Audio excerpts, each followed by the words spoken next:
Hey there, folks. How you doing today? Welcome back to the channel. Please bear with any background racket that you might hear throughout this production. We are on location where life happens.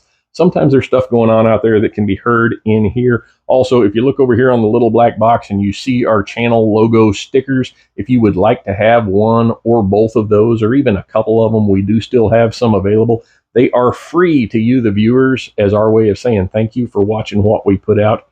If you want one, send me a comment down below. I'll respond with my email address. You can email me your address privately. That way the whole internet doesn't see it. And I will send you a sticker, no strings attached. Mike Smith, yours are on the way. Out here on the table in front of me is my Ruger M77 Hawkeye guide gun in 30-06. We started the series of videos on this one a couple of 3 weeks ago. They have been insanely popular. I never imagined that there would be as much interest in this rifle as what there has been. Understand some of the data that we have gathered, some of the stuff that's going on with the process of accurizing this rifle and correcting the issues that we found with it when it was new. Some of that stuff has already been occurring prior to me making any of these videos. So there's things that we've already figured out that haven't been addressed publicly yet, but we're working through it. There's going to be a whole series, and hopefully at the end of the day, somebody who has one of these that's less than satisfied with the overall accuracy of it, hopefully will be able to glean something from this series, and that is really what I'm hoping happens as an end result. You may notice the scope is missing off of the rifle. You may notice the ring tops are sitting down here in front of it. Got to be careful with those. They're oriented in a certain manner. There's a reason for all that. One of the things that came up with this in the comment section, and it is something that we had already addressed, is that the scope rings probably needed to be lapped. I'm going to show you a close-up here of what the ring surfaces look like, so you can see, yeah, there's a little bit of inconsistency with the wear. So we're going to eliminate that from the equation as being a potential contributor to accuracy, consistency issues that we have encountered with this platform. We're going to be doing that with the help of this Wheeler Engineering scope lapping kit. Wheeler Engineering is one of the sponsors that we have here on the channel, so thanks to them for sending that to us so that we could do this for you. Now, if you're watching this video on the, let me see which one it is. If you're watching on the YouTube channel, you're going to see a before and after, but we're going to cut out the parts where we actually show how the lapping process works. YouTube has some real weird rules, and they have dinged us a few times in the past for violating their terms of service. So understand we will not be showing that on the YouTube video. But if you are watching on our Rumble channel, which is the green and blue sticker that you see down there, if you're watching on our Fed Up J. Lewis Rumble channel, you'll see in real time how this process goes. So hopefully you'll jump over there and check it out. I'll put a link in the description of the YouTube video so that you can see that. Check it out if you want to. I'll give you a real quick eyeball here on what the Wheeler Engineering kit looks like on the inside. All right, and here's a quick look at what the kit entails. You have, in this case, both 1-inch and 30mm alignment bars, as well as the lapping bars. You'll notice there that the handle can be installed either in the middle or on the end, depending on your situation, as well as there's a threaded portion in the end for use of this power accessory drive. It also came with a Wheeler fat wrench, which is a nice touch, the polishing compound, some thread locker, and the rest of the accessories necessary for mounting the scope.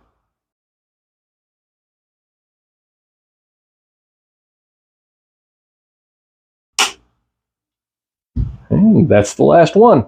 Okay, folks, if you were watching this video on Rumble, you saw in real time the first pass with the Wheeler Engineering scope ring lapping kit that we did here on our Ruger Hawkeye guide gun. If you're watching on YouTube, I omitted that due to terms of service. At the end of the first pass of polishing the rings, you'll notice that the cones, while better aligned than they were right out of the box, we're still off just a little bit. So I went ahead and did another about a 5-minute session off camera just to spare y'all that on watching this. It's kind of like watching paint dry. But anyway, the alignment was pretty good afterwards, and I had no issues getting our scope mounted back up here on top of the rifle.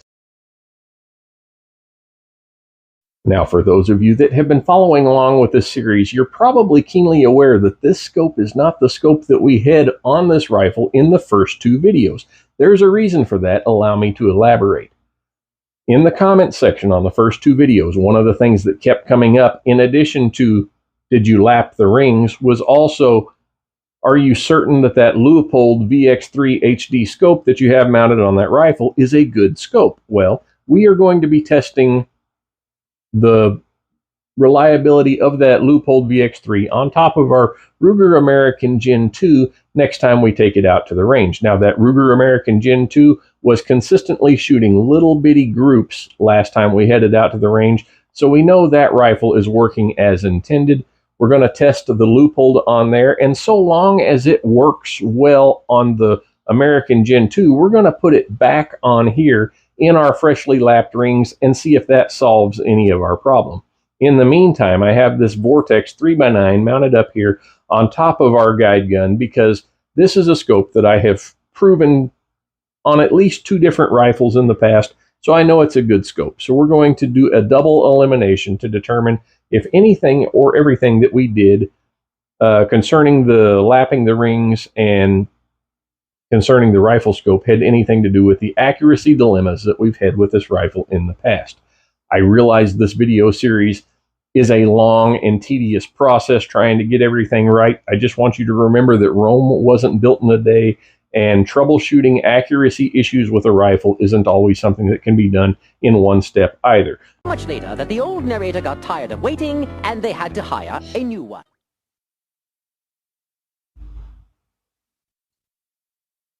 Okay, and we're back, and a significant amount of time has passed between this scene and the last scene in this video.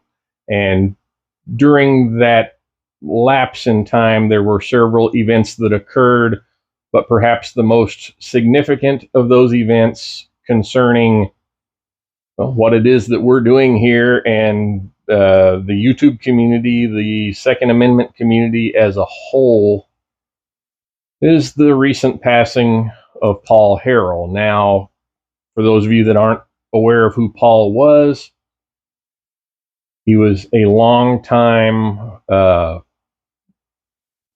YouTuber. He had a channel, I think, started somewhere around 2012. I didn't look it up, but I think it was back about that far back. And primarily, like firearm-related stuff, wilderness-related, survival, common sense. It was apolitical. It was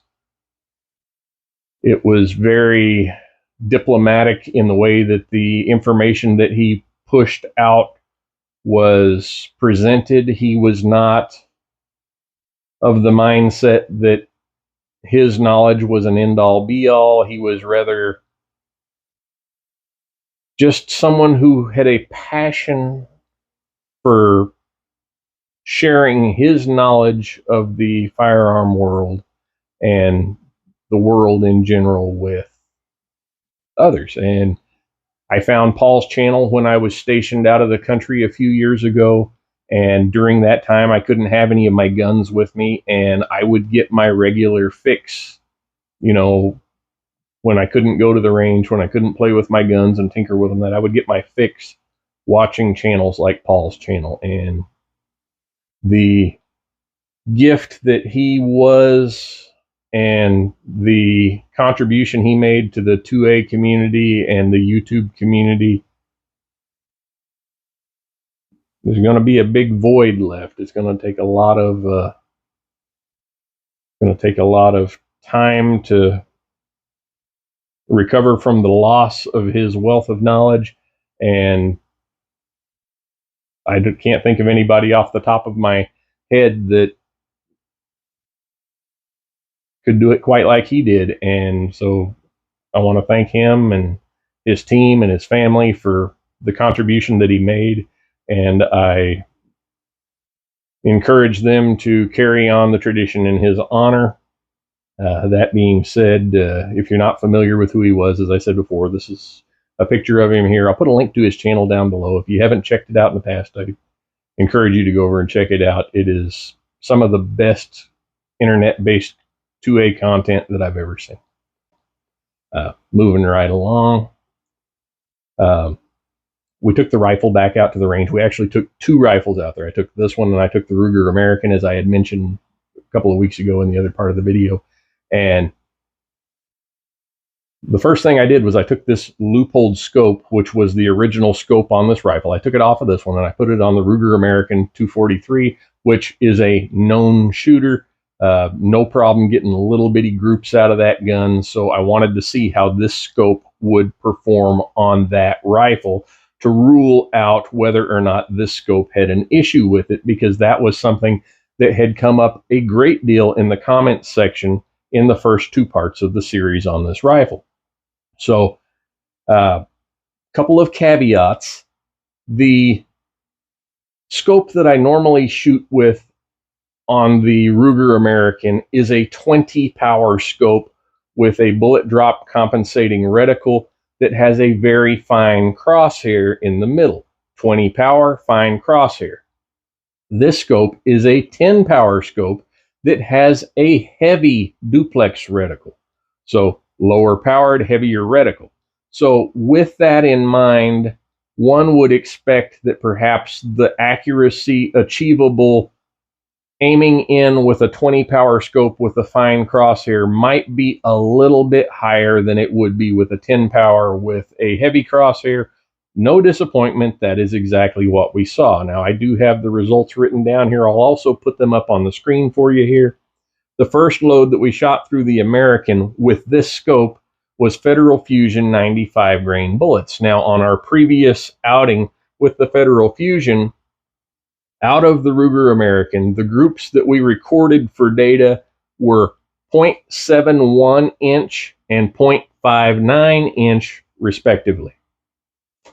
The group that I recorded with this scope out of that rifle was 0.95 of 1 inch. So again, you can see there where the lower magnification and the heavier reticle pulled a little bit from the accuracy, but not a lot, and not enough really to make a difference. But that was just with one load. So let's see what else we had. I then took Hornady Superformance 95 grain, which previously with the Ruger American, we had received recorded groups of 0.73 inch and 0.76 inch. So we were shooting 3/4 inch groups with the Hornady Superformance 95 grain SST out of our Ruger American with the 20 power scope. With this 10 power loopholed scope, we got 0.80 of 1 inch. So again, not quite as good as it was with the higher magnification scope, but still really good. Certainly adequate for an out-of-the-box rifle. Sub-minute of angle, all the groups didn't have any issues with groups going over a minute of angle out of that gun with this scope. With that in mind, as you saw earlier in the previous segment, I had put a Vortex 3x9, which also had a pretty fine crosshair, on this rifle, and I tested it to see if this rifle would perform better with a known good scope. Well, took this one out to the range, and the first load that we shot through it, if you remember from part 2 of this video, did not perform well. It was the Winchester PowerPoint 180 grain bullet. And last time out at the range with this scope, we got a 2.52 inch group. So 2.5 minutes of angle. This time with a scope with a finer crosshair and lapped scope rings on this rifle, we got a group that was 1.75 inches. So a little bit smaller than the previous group, but still not a good group. We fired a second type of ammunition.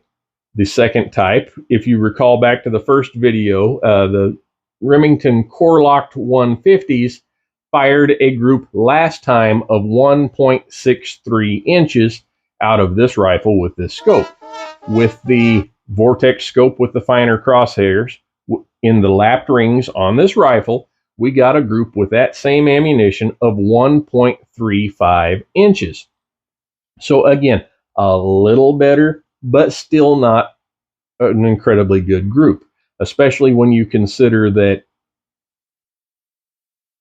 we've shot that load through several other rifles and we've gotten little tiny, like 0.6 inch groups out of it on several occasions. So, did changing the scope on this rifle help any at all? I'd say a little. Did it help enough to make the difference? I really don't think so, but I'll let you decide for that. So then I put the loophole scope back on this rifle in the lapped rings. This was what we found. Going back to our Winchester PowerPoint 180s, that on the first time we had this scope on this rifle, but before we lapped the rings, the group was 2.52 inches. As I mentioned earlier, the group with the same scope in the lapped rings was 2.49 inches. Jumping over to Winchester PowerPoint 150s, last time we had them out with this configuration, we got a group of 1.86 inches. This time we got a group of 2.08 inches. So what does that mean? Well, to me, it means that we went to the effort of taking the scope off, lapping the rings, swapping the scopes around to see if it was going to make a difference. What we found was this scope was not quite as accurate as the others, but the difference was in the minutia. It really was not a huge difference. Also, there was no indication of wild stringing or anything like that with this scope on the Ruger American that would indicate that there was a problem inside of this scope. And for the record, we did put the 20 power scope back on the Ruger American and fired a couple of control groups out there, and it did very well. The Federal Fusion came in at 1.02 inch, and the Superformance came in at 0.70. On that 1.02 inch, on one of those shots, I kind of felt myself pull it a little bit.